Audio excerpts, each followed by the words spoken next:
A day in my life as a content creator na may malikhaing kamay. Malikhaing kamay yan. So for today's video ay ito nga, ginagawa ko itong costume ng aking pamangkin. At dahil nga yung pamangkin ko ay nilalagnat, so bali tutulungan nga natin siyang makagawa nitong kanyang costume. Dahil ito nga daw ay kailangang ipasa na nila. So ayan, para naman mabawasan yung kanyang stress dahil siguro kaya siya nilalagnat dahil sa stress niya na hindi pa nakagawa ng costume niya. Char lang. At sa part nga na to ay ito na yung ika-pangalawang araw. Basta ito yung pangalawang araw na ginawa ko itong costume. Naglalagay nga kami dito ng glitter para naman may dagdag kinang dyan sa kanyang costume. So, ayan lang.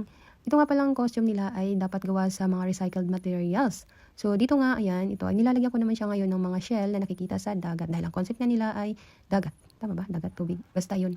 Tapos, ito na nga yung kinalabasan pero hindi pa nga ito tapos dito kasi may dadagdag pa ako diyan. Ayan, ginawan ko na rin siya ng pakpak.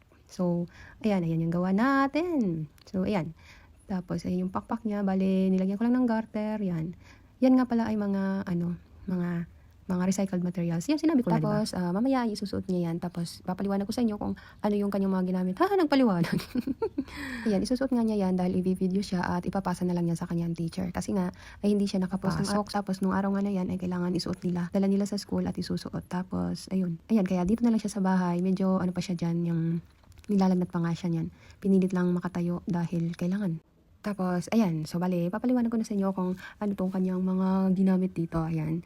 Yan, kung nakikita nyo, ito ay gawa sa eco bag. Ayan. Dahil meron silang mga eco bag na tira nung pinamigay nilang regalo nung Pasko. So, doon nakabalot yung kanilang regalo sa eco bag. Tapos, yan yung mga tira-tira. So, bali, yan. Ginupit-gupit lang namin yan. Ito, para parang kaliskis siya ng isda or ano man, sirena. Basta yan. Ginawa ko siyang parang kaliskis ng isda. Tapos, nilagyan ng mga shell, ganyan. Tapos nilagyan namin ng glitter para naman yan mahalata yung kanyang gupit na parang kaliskis na siya ng isda. Tapos may mga shell, tapos itong mga beads na parang pearl, yan ay galing sa mga gown na sirana.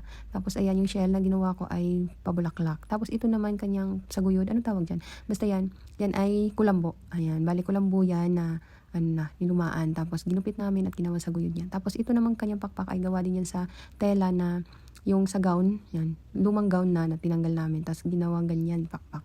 Tapos, ayan na siya.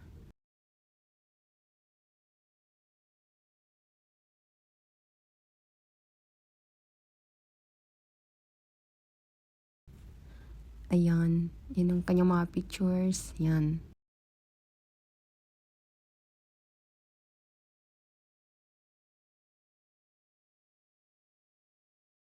Tapos, ayan, ito nga pala yung final.